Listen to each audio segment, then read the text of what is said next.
It's Talk of Iowa from IPR News. Today is Horticulture Day. I'm Charity Nebbe.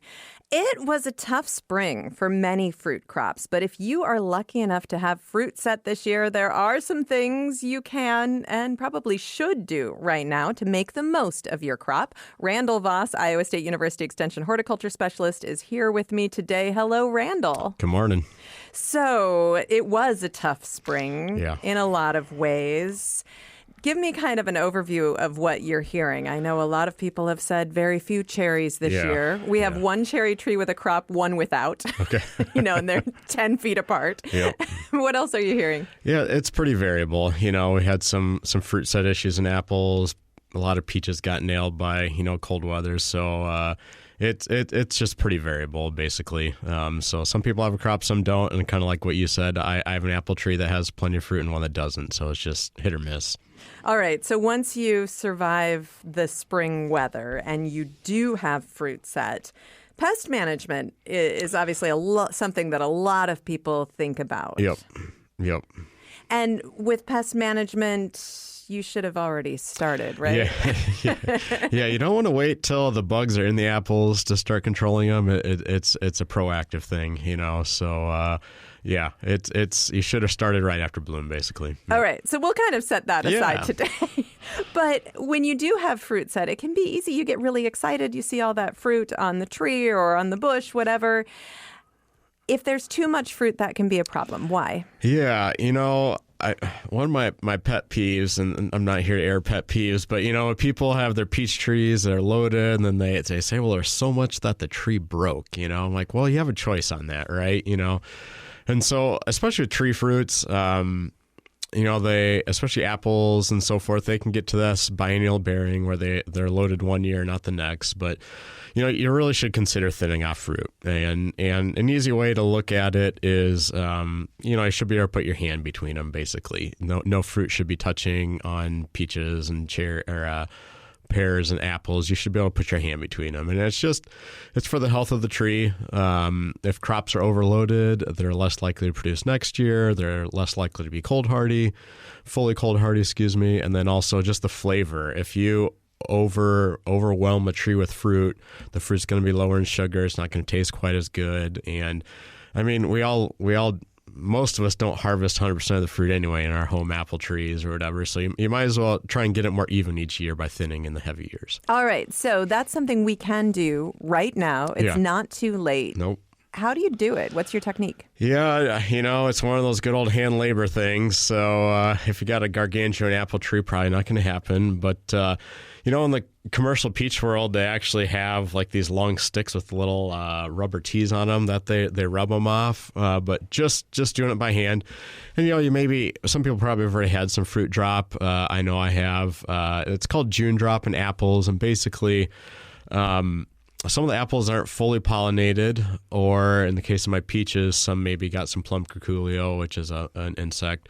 They'll just naturally drop off because the plant can kind of sense, hey, something's wrong with these fruits, and they just drop them off already. And so that's pretty natural, and usually they wouldn't ripen well anyway, but basically just going in by hand, there's not a great way to do other than that for the homeowner.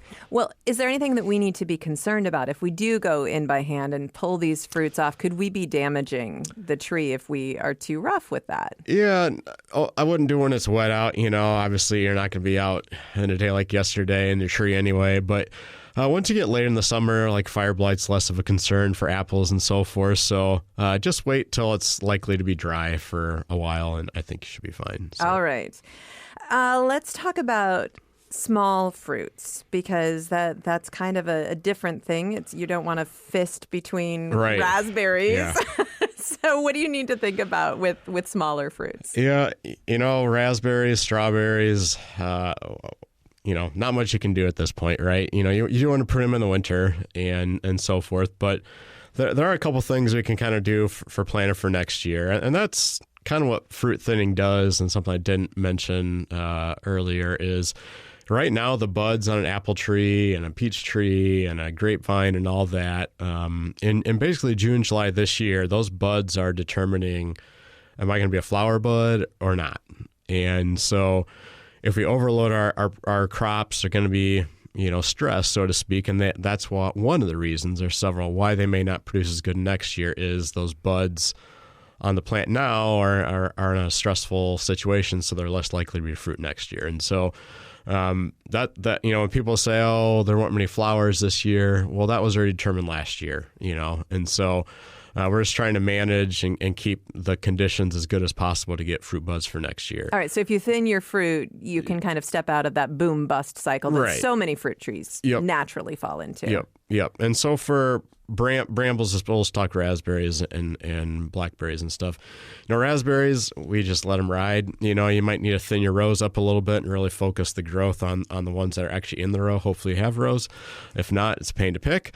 But blackberries and black raspberries, we actually want to pinch them once they get 4 feet tall or so, because they actually produce better on side shoots, what we call laterals, than the main stalk. So I've already pinched my blackberries this year. Okay, and tell me what pinching means. So basically, once they get to again, hopefully you have a trellis, maybe you don't, but once they get to that trellis height, you just pinch off 6 inches or so, and that will stimulate them to put on side branches, which is what we want. Okay, but you're pinching your fingers together as if that's an easy thing to do. These are thorny brambles. How do you do it? I just do it by hand, but okay. I have thornless blackberries though, so you can use a pruners, whatever.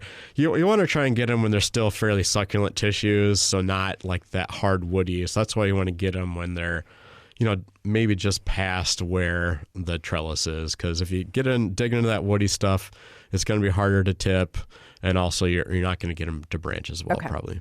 All right. I'm still going to wear gloves. That's fine, All right. What about with strawberries? So strawberries, I think a misconception about strawberries or missed practice is after you're done cropping them, which, we had a fairly early spring this year. So like my strawberries are starting to peter out.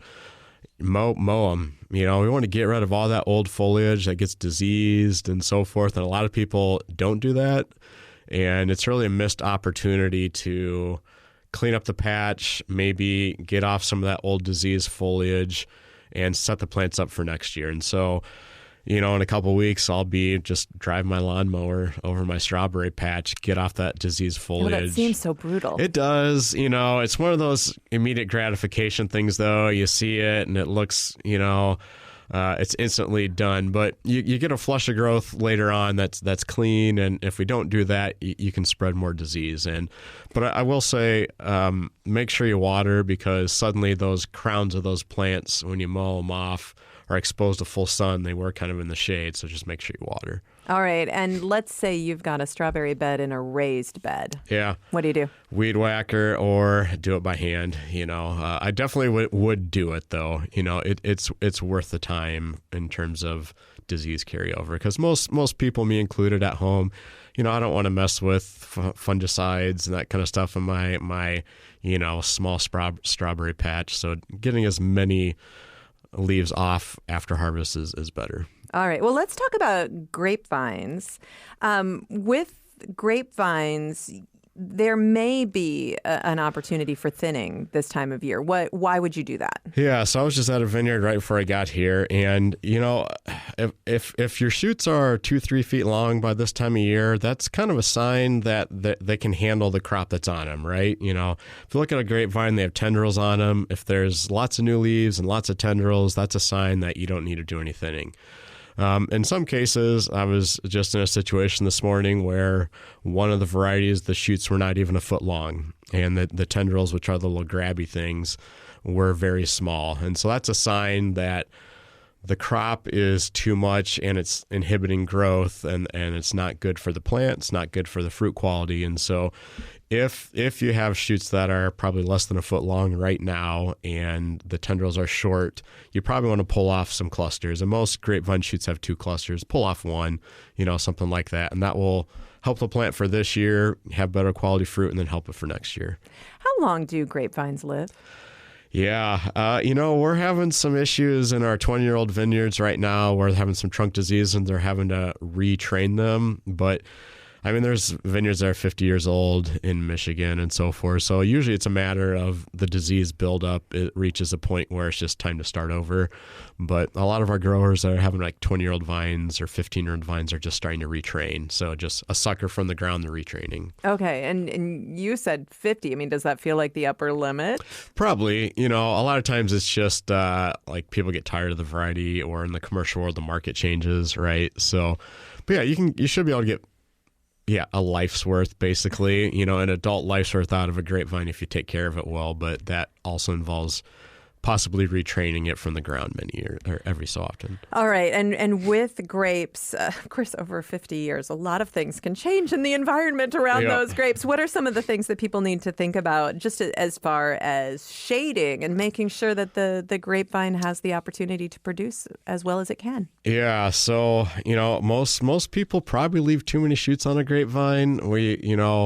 Grapevine pruning is very different from apple pruning. In a grapevine, we're pulling off like 90% of the growth every year, and people get mortified when they do that, and so they overcrop them, leave too many shoots. And so, in some of those situations, I always say, I'm not asking people to do math here, but let's say your vines are 10 feet long, you should have somewhere around 5 shoots per foot, right? So around 50 shoots, something like that. And so that's kind of a number to look at, is if you have more than that, you're probably shading too much.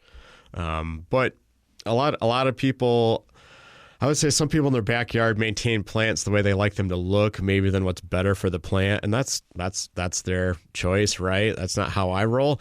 That's not how commercial growers roll. But they like plants to be in a box, right? And so they like the grapevine shoots because they're trailing. They're going to sprawl. Pretty, yeah, but they like them to be cut perfectly, and can understand that from an aesthetic standpoint. But the problem when you start chopping a vine is they'll put out side shoots, and those side shoots pop out right where the fruit is, causing a lot of shade.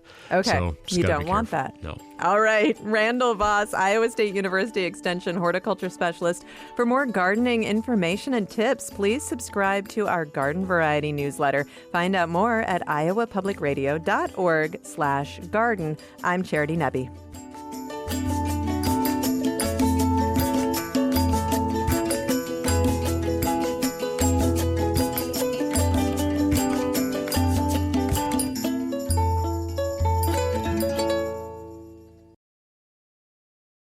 It's Talk of Iowa from IPR News. I'm Charity Nebbe. Today is Horticulture Day, and with me I have Randal Voss. We've been talking about fruit crops and summer fruit management today.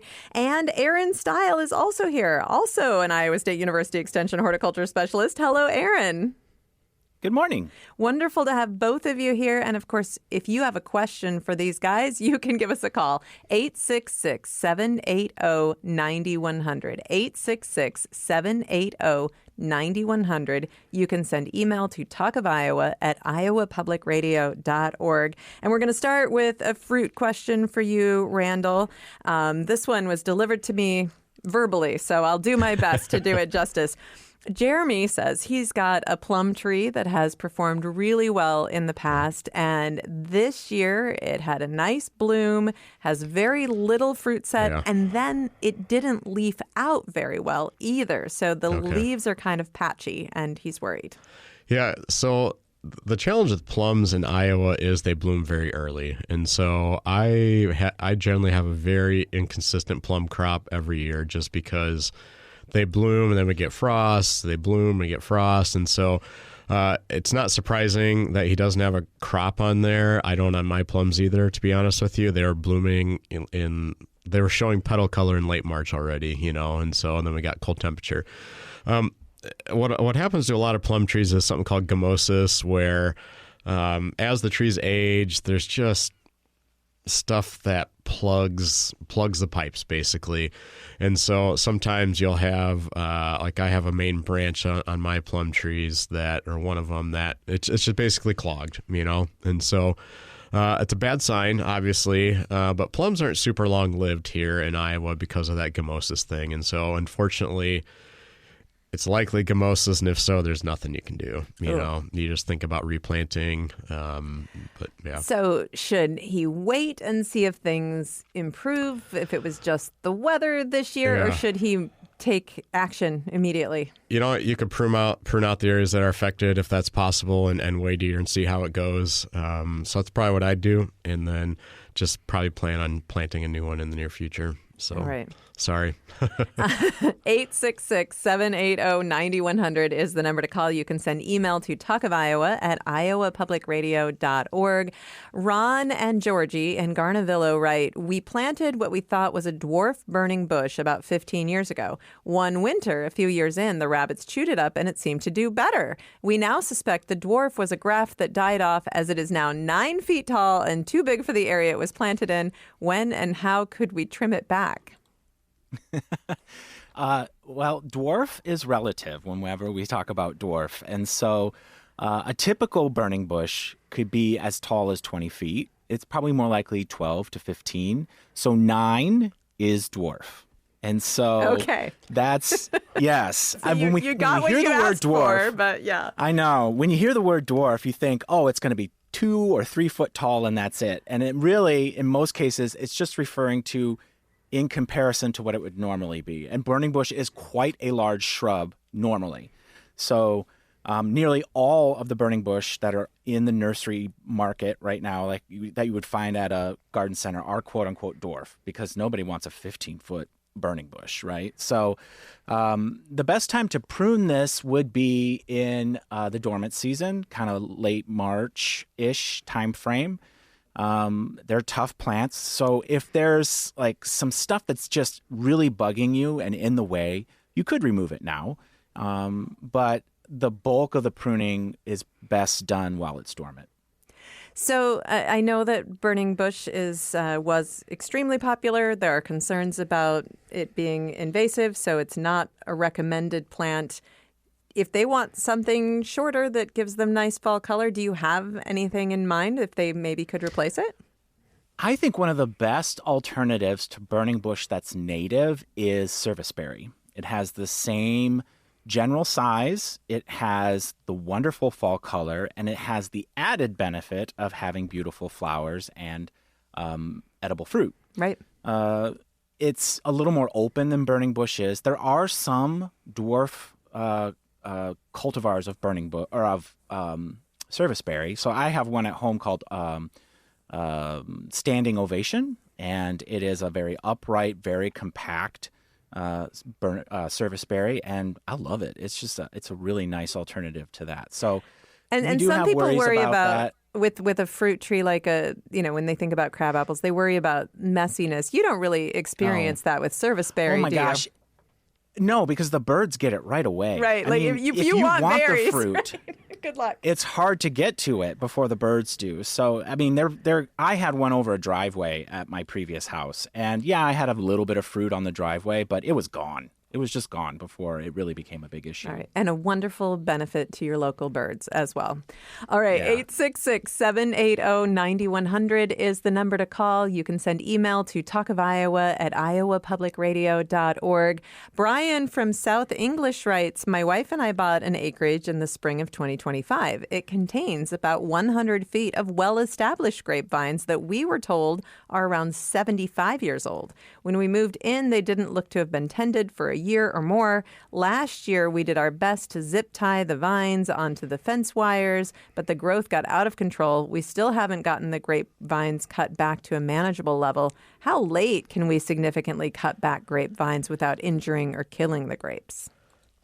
Yeah. A couple things to consider. First is zip ties is probably not your best choice for attaching it. There's some things, because these are going to grow in girth, and a zip tie is just going to girdle it. So, you might want to choose something either that's biodegradable, or there's what's often referred as ag ties. It's kind of this plastic chain link, and you can loosen it as the vine grows. But, there's what's ideal, and then there's, you just got to have an intervention kind of thing. It's not great to be doing dramatic pruning right now. And so if it were me, I'd just let it ride the rest of the year. And then in the wintertime, just go in there and be very, very aggressive. You may need to replace the trunks. And that's the thing is, the root system, these aren't grafted plants. And so the root system is going to pop out shoots that are true to type. And so I would just look at a complete retraining. So you're talking about cutting them down to the ground and training the shoots. Yep, in the winter and just starting over. Because a lot of these old trunks are really hard to manipulate to get them on a trellis if they're not on a trellis. And yeah, I'd kind of look at a restart here in the wintertime and just start fresh so you can get things where you want them to be rather than trying to bend them and all that kind of stuff and force them into place. So I'd let it ride and then just deal with it in the winter. Okay. Well, this sounds like a tremendous amount of work, but Brian gets to put it off. There you go. It's not work right now, cool, right? When it's cool out. Exactly. What a great winter hobby. All right, Brian, thanks a lot for the question. You can give us a call, 866-780-9100. We've got a couple lines open for your calls right now, 866-780-9100. Back to email, talkofiowa@iowapublicradio.org. Patsy in north central Iowa says, my sedum is flat. What's going on? Sunny area, rich soil. If I cut it now, will it head out again and make seeds for the birds? So I suspect this is the tall sedum, like autumn joy is probably the most popular cultivar. And when grown in really favorable conditions and just naturally as this plant ages, it's very common for it to flop open and that center kind of opens up. The way you deal with this is by digging and dividing and you'll get more plants out of it, or you just compost them, or you give them to a friend, whatever. But making the plant smaller and encouraging some new growth can really help with that kind of flopping open. They will always probably kind of tend towards this, especially if the soil is super organic. Sedum does really well in a much leaner situation in terms of fertility. And so when it's got abundance, it really takes advantage of it, which causes it to grow more and flop open. So I wouldn't do the dividing right now. You could, the best time to do it is just as they're coming up out of the ground in the spring. You could probably do it in the fall, but that would be right when it starts blooming, and you would really have a hard time enjoying the plant at that time. It's a pretty tough plant, so either would be fine. And if it's all flopped over, maybe you're not enjoying the flowers anyway. And so that's fine too, I guess. But I wouldn't do it right now. We're heading into a really stressful time of year for plants. Even though sedum could handle it really well, fall or early spring would be the best time to dig and divide.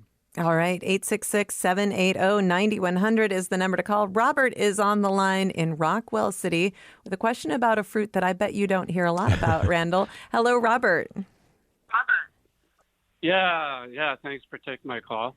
I enjoy this time of year usually because when I go up to the wildlife refuge north of town, there's a number of mulberry trees. But I've noticed this year and also last year, I'll take a mulberry off the tree and then I'll look at it before I put it in my mouth.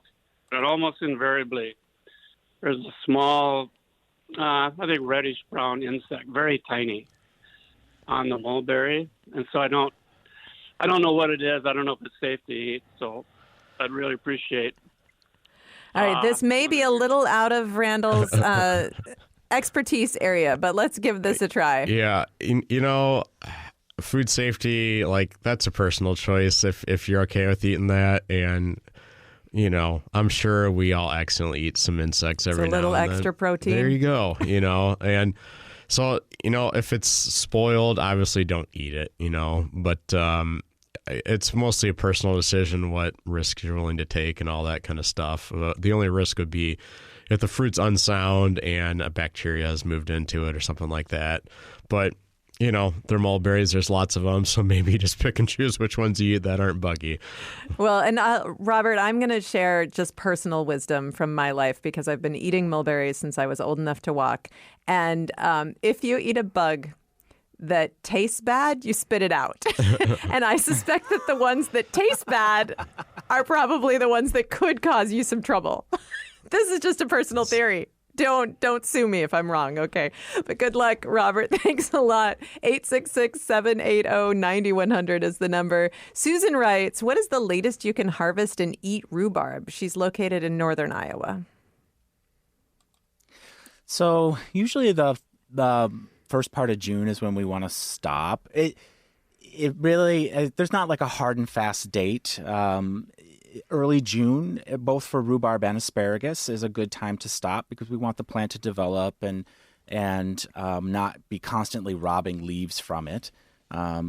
It's been pretty wet across a big chunk of the state, and so you probably could get away with a few more harvests, or maybe one more good harvest here, because especially if the plant's growing nice and vigorous.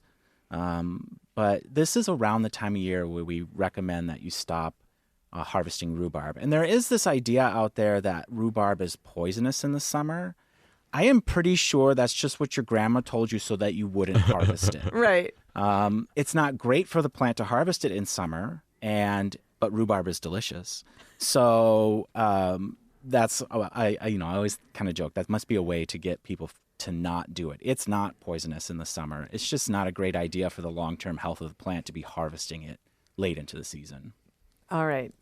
866-780-9100 is the number to call. We do have a couple lines open right now, so you can get right in. 866-780-9100. You can send email to talkofiowa@iowapublicradio.org. Haley in West Branch says, I've been trying to establish a raised bed of asparagus.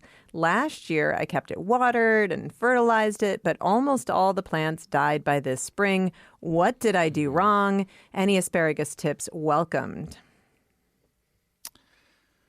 So that first year after planting asparagus is probably the one that's the hardest to overwinter. And it is possible for asparagus to see winter damage, especially in a raised bed.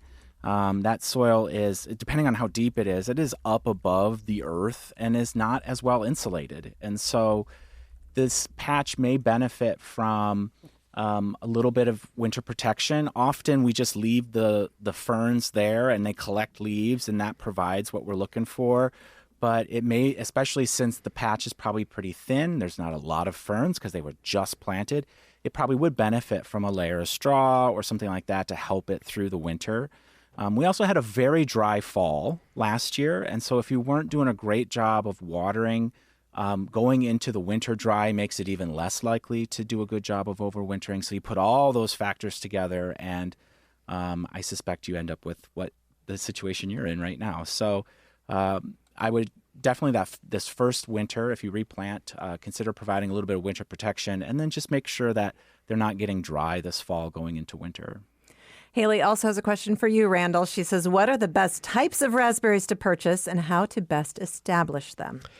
I like to buy bare root. I just have better luck personally if I plant a bare root plant, let it root into the soil, and then grow. I think if you're buying potted ones already grown, it's just a lot more watering early on. And so I like just buying bare root, Is that something you have to do in the spring, though? Yeah, so yeah. This is a next year plan for Haley? This is a next year plan. In terms of varieties, there's a lot of options out there. A couple that I have Caroline at home, and it's got excellent flavor. It's not great for drought tolerance, but most brambles, need some pretty even watering. Heritage is a very common one that's sold. That is a fall bearing, and so you can get a summer and fall crop. But there's a lot of better, newer varieties that are more disease resistant and have bigger berries, better berries. So most of the regional companies are only selling the ones that do pretty good, to be honest with you. But Caroline, Joan Jay is one, and there's a whole bunch of other ones I can't think of off the top of my head right now. But there's lots of options out there, and it's just a matter of staggering the season. So, you might buy 3 different kinds so that you're not inundated with raspberries all at once to spread out the season.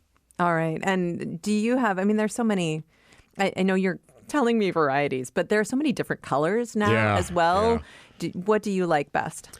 So I actually really love purple raspberries, which is a cross between the black and the red raspberries, and Royalty is a variety of that. It's only summer bearing, so you don't get a fall crop, but that's actually my personal favorite because the berries have a little bit of that seediness of a blackberry, but yet the drupelets are large like a red raspberry. So okay. I actually a little really bit love of a tartness to it too? Okay. Yeah, and you can let it hang a little longer if you want it to get a little sweeter. I tend to pull them off early because I don't mind the acidity a little bit. But I'd avoid blackberries. There's a lot of fall bearing blackberries sold as hardy to here, but the problem is that fall crop is usually occurring right when we get a frost. And so So just when you get your hopes up. yeah, you can get a summer crop if you cover them, but the fall bearing ones aren't reliable in most of Iowa. So. All right. Well, I hope you have a great plan now for next year, Haley. We are going to take a short break. We'll be back in just a moment. With me today, Randal Voss and Aaron Steil, Iowa State University Extension horticulture specialists.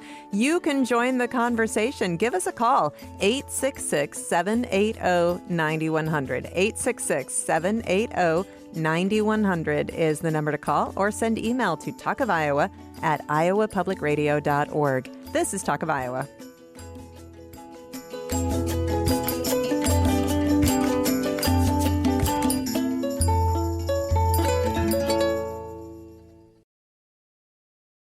It's Talk of Iowa from IPR News. I'm Charity Nebbe. It's Horticulture Day today. You are welcome to join the conversation with your questions. Give us a call, 866-780-9100, or send email to talkofiowa@iowapublicradio.org. With me today, I have Aaron Steil and Randal Voss, Iowa State University Extension horticulture specialists.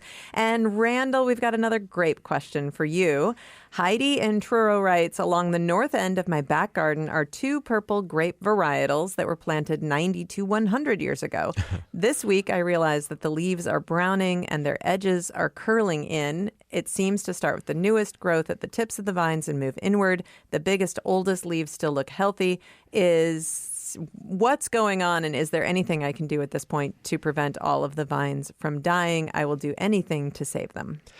Yeah, so they also sent some pictures that we looked at. Yeah. And so the cupping, when grapevines are super sensitive to broadleaf herbicides, and these broadleaf herbicides can come from a variety of places. It can come from your own lawn. If a lawn care company is spraying your lawn, if you use a weed and feed product, some of those have broadleaf herbicides in them.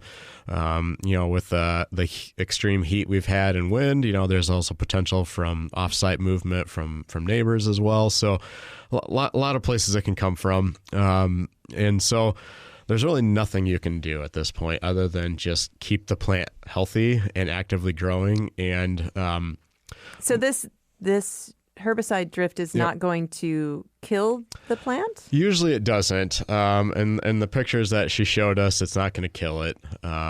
But in severe cases, it can, right? So if the plants are really vigorous, that is helpful to start with because they can just kind of handle a little bit more drift situation. But so what you'd be looking for is only the new leaves or young leaves get affected by these drift situations. And so the old leaves are going to stay just fine because it's as those leaves divide and create new cells that it will show these symptoms. So just carry on as normal, and hopefully, in a few weeks, the leaves will be normal. There's really nothing you can do, basically. So one of the unfortunate things of, some of these crops are challenging to grow in situations where we're using these types of products. So. All right, Heidi, thanks so much for the question. 866-780-9100 is the number to call. And Barb is on the line in Urbandale. Hi, Barb. Hi, thanks for taking my question. Yeah. So I have a large bed of lily of the valley along the north side of our house in Urbandale, and we've lived in our house for over 30 years. And it looks great in the spring. It's one of the earliest flowers we have that bloom, and I just love them. But then later in the summer, the leaves look just really brown and dead. And because I've never done anything with this bed, I just want to see if there's anything I should do to maintain or improve the health of this bed of lilies of the valley. Yeah. What's the growing conditions like? Is it sunny? Is it shady? Does it stay wet longer than other areas of your lawn? It probably stays wet. It is on the north side of the house, so it's in shade most of the time. Okay, so that helps. Lily of the Valley can kind of sometimes melt away as the season goes along. I've noticed this before in other situations too, especially when it's in drier conditions or sunnier conditions. Now, it doesn't sound like you have that situation, If it's a really dense planting, it may help from thinning out so that it has kind of more room to kind of just breathe and spread out, for lack of a better term. This is a constantly spreading plant. It actually is quite aggressive in its spreading. And if you have it contained, it can create kind of a nice ground cover. And so, but if it's contained over time, it's just going to get bound in. And that may also contribute to some of the dieback that you're seeing later in the season. You could dig some of it out now, probably. I mean, you're just going to get rid of it anyway. You could also do that just after flowering, so you can enjoy as many flowers as possible next spring. You could do it this fall, too. I would not throw it in my compost pile because it will likely get transplanted somewhere else. And if I spread that compost, those rhizomes are pretty tenacious. And we get almost as many calls about how to get rid of this plant as we do how to grow it. So I would, you could put it in municipal compost. You could just toss it, like whatever. I wouldn't put it in personal compost, though. Perfect. And I think you're right. It's bound by railroad ties. So I'm guessing it's just super crowded after, 30 plus years of being there. So thank you so much. Love the show. Thanks a lot, Barb. 866-780-9100 is the number to call with your question. Let's go to Brenda next in Dubuque. Hi, Brenda. Hi, Charity. Several years ago, we bought some berry bushes from a local store. We were getting short on time, and we put them in a spot that was not great. We thought they were dead, and in the last several years, these raspberries keep coming back, dozens and dozens of canes. So my question is actually not how to grow something better, but to how to get rid of it permanently. Yeah, I usually get the questions of keeping them alive, not killing them. Right. But, a lot of it's going to depend on what's nearby. There are products that, you can apply to stumps that really will make sure they die. But the problem is you don't want to do that near any other trees or plants, because there's some carryover from those things. But, there are some broadleaf herbicides out there that you can use, but you want to wait till it's very, very cool outside to do this because, like right now, this time of year is not a good time to be using those products because there is risk for drift. But, a broadleaf herbicide is probably going to do it. It's just you got to be very, very careful on timing so it doesn't drift elsewhere. Okay. Because in that area, I have daylilies, coneflowers, coral bells, spiderwort, kind of all in that area. So maybe at this time of year, it's just cutting them back to the ground and trying to get to a better time of year. Yeah. If you keep cutting them back, eventually they'll die. It's going to take a long time, though. Okay. So, there are some products that you can apply. You just want to be very, very careful the time of year so it doesn't affect other plants. So. And then with raspberries, it would be really challenging to do the cut and paint each separate. But, I mean, is that something she should think about? Yeah, it's a possibility. I don't know if it's going to work just because it's below ground and they're not connected. So, and you don't want to use a product like, I'm just going to use a trade name, Tordon, just because it's going to stick around in the soil for, and may impact your other plants. And so, it's tough to do that cut and spray or dab each stem. Okay. So. Brenda, good luck. One little mistake can haunt you for so long, can it? Yes. All right. Thanks a lot for the call. 866-780-9100 is the number to call with your questions. You can email Talk of Iowa at iowapublicradio.org. May is on the line in Rockwell City. Hi, May. Hi. What's your question? Yes. My question is a white lettuce okay to eat? Because I think the lettuce is very bitter, and so if it is a medicine, might hurt my liver. So are they okay to eat after I cook? Okay, so wild lettuce that you're finding in your yard, that might be a little beyond some expertise here. I would unfortunately. want to know what this plant is. Lettuce isn't known for seeding itself places typically. And so I would want to make sure I knew what the species was before I could advise on whether, what that could mean in terms of edibility. I'm trying to think of what it could be that would be common or possible. So that looks a lot like that. With the aid of the internet, I'm seeing prickly lettuce, which is often found in highly disturbed and sunny habitats, or American wild lettuce are the two that the internet thinks it and could be. they're not going to be very edible. Or I should say they're not going to be very palatable. They will likely be quite bitter. And, I probably wouldn't use them for food. I would find something that's more palatable and plant it. Lettuce is one of the easiest crops for us to grow. You would have more success planting it when it's cooler out. Usually we take a break from lettuce in July and August. Because it doesn't love our heat. But I would lean that way rather than foraging for it because it might, some of them could make your stomach upset. They're not going to be very tasty.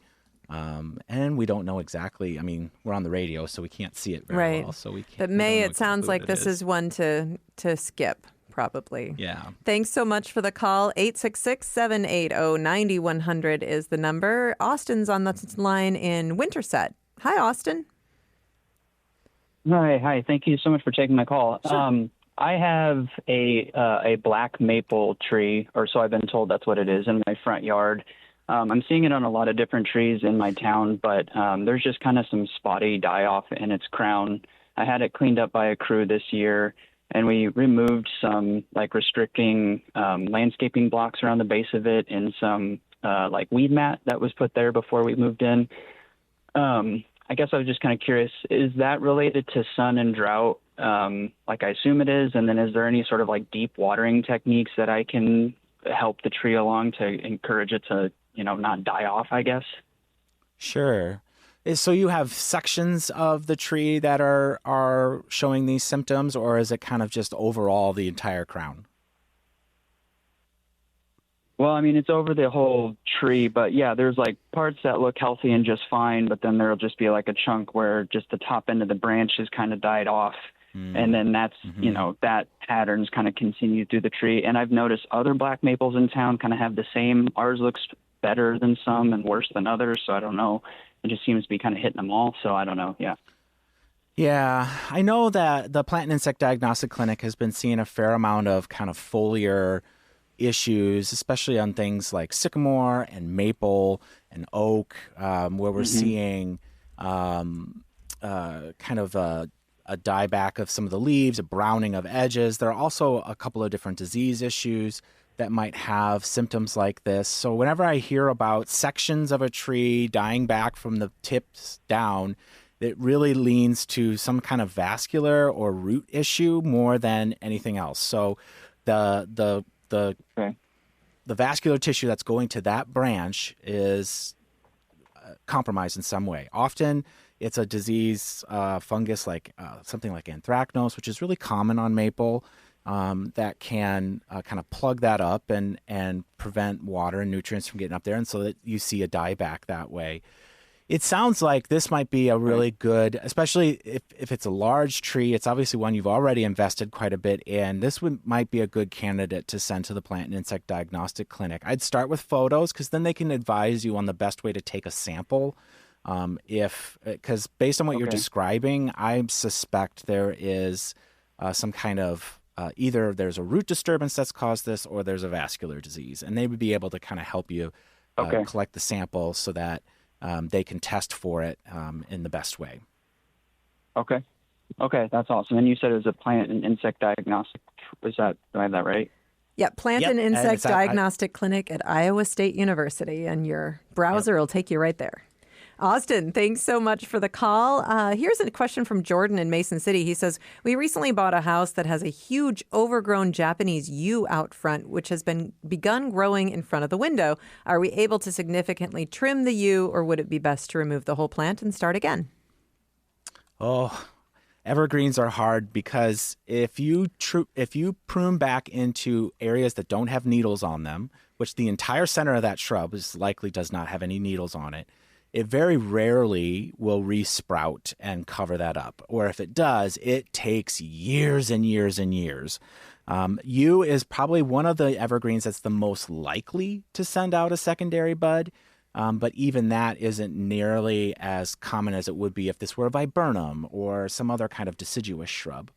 Often when evergreen shrubs get too large, it's usually better and more attractive to remove and replace, because when we cut back in a big way on an evergreen shrub, we leave behind these big gaps and holes that take either forever or never actually fill back in. All right. Another caller wants to know how late he can prune viburnum. I mean, you could do it now if there's something like slapping you in the face every time you walk down the sidewalk or go by or something like that. Yeah, you could prune it off now. A little light pruning here and there wouldn't be an issue, but the best time to do it is in the dormant season or right after flowering. All right. Tate in Western Iowa writes, I recently took ownership of a small orchard. Some roughly 5-year-old apple trees had been strangled by some twine used to support them. Will the trees recover, and is there anything I can do? Oh, that grimace, Randall. Yeah, that's no well, good. hopefully you took the twine off. But, it's possible that, that will callus over that and still do okay. But you might want to consider if there's an aggressive, branch coming from below where they were tied, just hold on to it. And it's possible you might have to retrain them from below where that's tied. All right. The Dearth family sent us an email and say they grew up with ground cherries in the garden. Currently, they have several plants in their garden. Are they an old-timey plant that's just not very common anymore? That's the question. Yeah. Yeah, kind of.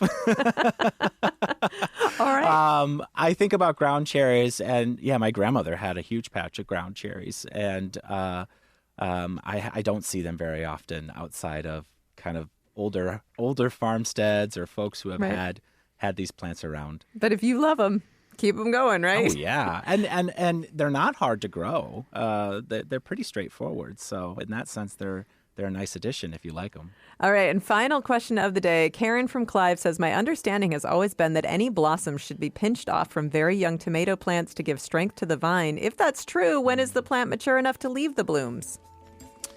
Usually once it fills out the trellis, you can start leaving the blooms. Honestly, if it blooms right after transplanting, or if shortly thereafter, you might remove the first flush, but then after that, you can let them go. All right. Aaron Steil and Randal Voss, Iowa State University Extension Horticulture Specialists. We'll be back with Hort Day again next Friday. This is Talk of Iowa from IPR News. I'm Charity Nebbe.